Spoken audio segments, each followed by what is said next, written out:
everyone. Happy New Year once again. It's 2024. Glory, hallelujah. Glory, glory, glory, glory, glory. It's we give thanks to God for making it possible for us all listeners, me and everyone that loves this episode to be alive again once again. We thank you so much for being here. I know you always be here, and I know you always like, and I know you always add people and tell your friends about this episode. It's 2024, so we'll be doing things in a quite not different way, I would say, but we'll be doing things in a much more defined way, where we'll be having guests, where you'll be seeing my face once in a while, and then we can always talk about the things that are dear to your heart. The topic for this time would be how dating changes in your 30s and tips for dating in 30s. Yeah, it's a new year, so of course some of you might be clocking 30. Some would have clocked 30, 35, going to 40. Some are still not there yet, but I know they will be there by God's grace. So what are we doing? 30 is kind of funny in a way, because when you think that in your 20s that you've nailed it, and you're like maybe getting the relationship correctly, and then boom, something happens, and then before you know it, everything changes, and then you hit 30. Wow. Dating is as hard, well, at any age, but when you're entering a new decade, it kind of takes a different turn. It introduces you to a new set of things, and the truth is, dating in 30s is different from dating in your 20s. And the process that comes with it are also kind of different. So for starters, let me say that dating pool will be kind of a lot smaller in your 30, especially if you're looking to find someone you can potentially marry. Because at that age, you are not kind of playing around anymore. You don't want to go into uncertainties anymore. You want something that is much more defined.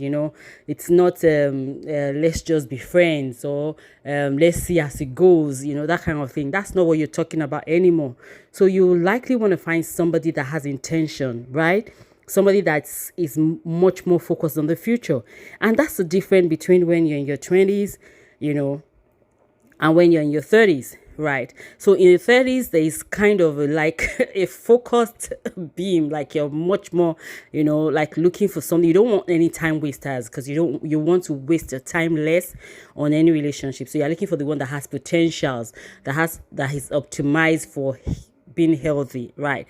So without much ado, let me just say that these are the things that you need to look out for in your 30s. You have to look out for these things in your 30s. Like I said, it's not like 20s anymore. It is more than that. You're now in your 30s. You want something defined. Now, what do you want as a person? Because seriously, when you're 30, I'm not saying that at 23 or 20, you don't know what you want. But the truth is, even at 30, you know what you want. And then when you get to 40s, the things that you used to accept in a relationship in your 30s, funny enough, when you get to 40, you're not accepting them anymore. That's why you see that some people not get divorced at the age of 50, because they're like, no, I'm not going to take this. I have been taking this for the past 20 years, but now I'm grown, I'm old, I'm independent. I just want to be happy. And that's why you see some people just walk out of their marriages, because they have been taking so many nonsense, so to say. And then you're like, no, I can't continue like this. So there's another kind of reawakening. So what am I saying? You would know yourself better when you're in your 30s than you would when you're in the 20s. Maybe you probably would be thinking of a fancy car, nice guy, what's it called now, TDH. I know you know what that means. Tall, that can handsome and stuff like that. But when you're in your 30s, you want something deeper, right? Something at a deeper level. You've never, you would want to write it down. You need to pen these things down, right? Next to what you want, you need to write like top 5 things that you cannot compromise. There are some things that are non-negotiable, and you need to deal with them. you need to sit yourself down and talk about them, because it's a different game, like I said. And then number two is, for crying out loud, let go of the past. What is past is past. Some of you have experienced heartbreaks, either from somebody, or you've broken somebody's heart. And now it's not just a one way thing. Some break people's hearts, some have had heartbreak, but just let those things go, right? Let those things go. I was watching a movie sometime, I think yesterday, and then this guy proposed to the lady, and then the next thing, he just ghosted her. And for 5 years, he heard nothing about him. And the next thing, we just saw that the guy now wanted to marry her best friend. Like, who does that? But she didn't let go at some point. She was like having feelings and everything, but she came to realization that, hello, what's going on? Let go of the past. Somebody has broken your heart, you've broken somebody's heart, but the past should remain in the past. It doesn't have to be in your present anymore, or in your future. Focus on what is happening now and look at where you're going. I would continue this episode because it's really deep, right? But don't worry, I'll give you like two more things you need to know, but there are still lots more. The third thing is, you have to be vulnerable. We kind of have this defense mechanism. We kind of want to be defensive about everything. We're not guiding ourselves, we're guiding our hearts.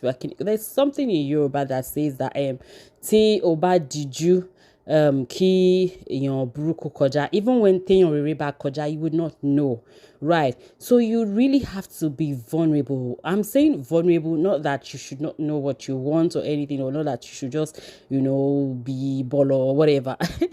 just let your guard a little bit, right? If you don't let anyone in, then you won't get hurt. That's what you think. And you probably realize that if you don't let anyone in, you won't also find the one. Okay? You won't also find the one. So you need to let your guard down. Be vulnerable. Just be yourself. Be yourself. Right? Be yourself. And then the first and the last one I would talk about on this episode is that you have to be conscious of those negative patterns, right? What were the things that caused the first failed relationship? What were the things that caused the relationship that was wrong? Why did you break somebody's heart? Why did someone break your heart? Find out those things. Get a hold of those things and get a hold of the negative patterns. Some people are actually drawn to the same kind of guy that they dated before that broke their hearts, or the same kind of lady, that they actually dated before and everything. Just look at the pattern and every negative pattern so you can break it. What exactly is drawing you to those kind of people? So that you break it, and then once and for all, you know that you're fine.